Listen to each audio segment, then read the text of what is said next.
এই তো কয়দিন আগে মা হয়েছে আলিয়া, তাই তো আমি রান্না করেছি রুই মাছের কালিয়া। চলো তাহলে শিখে নিই কী করে বানাতে হয় রুই মাছের কালিয়া। নমস্কার বন্ধুরা, আমাদের কিচেন ঘরে আপনাদের সবার স্বাগত। বাজার থেকে নিয়ে রুই মাছটা নিয়ে চলে এলাম।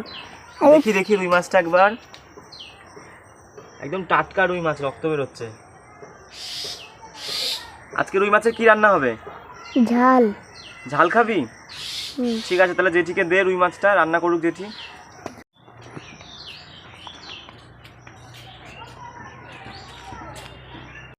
বাজার থেকে ঘন্টু রুই মাছ নিয়ে চলে আসলো। এখন এই রুই মাছটা ধোবো, ধুয়ে এটাকে রুই মাছের কালিয়া বানাবো। আজকে আমরা রান্না করব রুই মাছের কালিয়া। তো চলো তোমরা দেখো সবাই আমি কিভাবে রান্না করি মাছটা। কড়াইয়ে তেল ঢেলে দিলাম। রুই মাছগুলোকে আগে থেকে হলুদ আর লবণ মাখিয়ে নিয়েছি। মাছগুলোকে এবার একে একে ভেজে নিচ্ছি।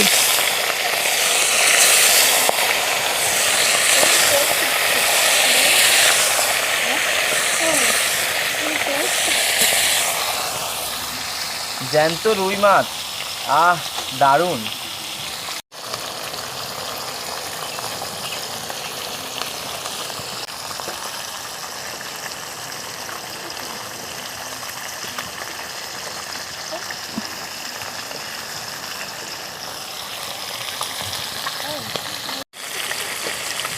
এবার দেখো তাহলে রুই মাছের এক পিঠ হয়ে গেছে, আরেক পিঠ ভেজে নিচ্ছি।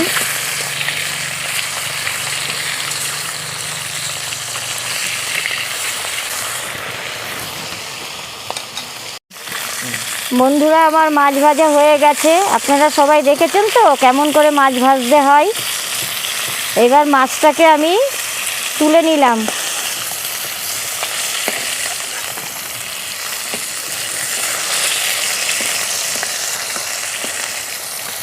কিছুটা পরিমাণে তেল ঢেলে নিলাম। তারপর গোটা শুকনো লঙ্কা দিলাম, তেজপাতা দিলাম, গোটা জিরে দিয়ে দিলাম, তারপর দিলাম পেঁয়াজ কুচি,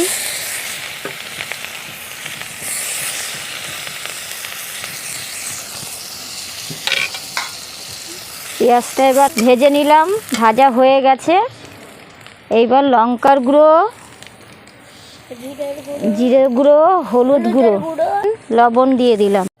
কিছুটা পরিমাণে জল ঢেলে দিলাম। মশলাটাকে এবার ভালো করে নাড়াচাড়া দিলাম।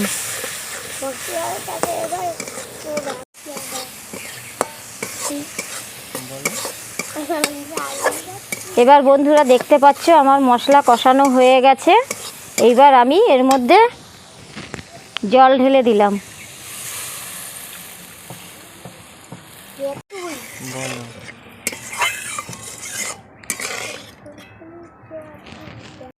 জল তো ঢেলে দিলাম।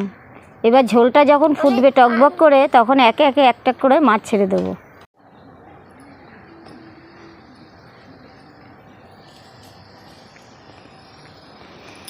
ঝোল তো ফুটে এসছে। এবার চলো তাহলে মাছগুলো ছেড়ে দিই।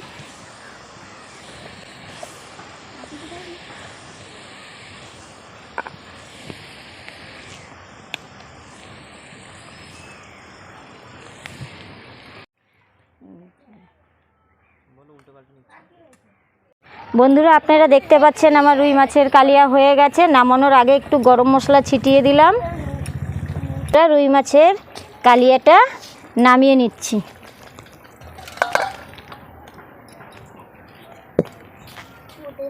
তোমরা দেখেছো তো আমি কিভাবে রুই মাছের কালিয়া বানিয়ে নিলাম।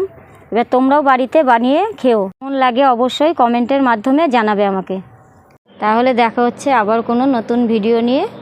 ততক্ষণের জন্য তোমরা সবাই ভালো থেকো, সুস্থ থেকো। টাটা।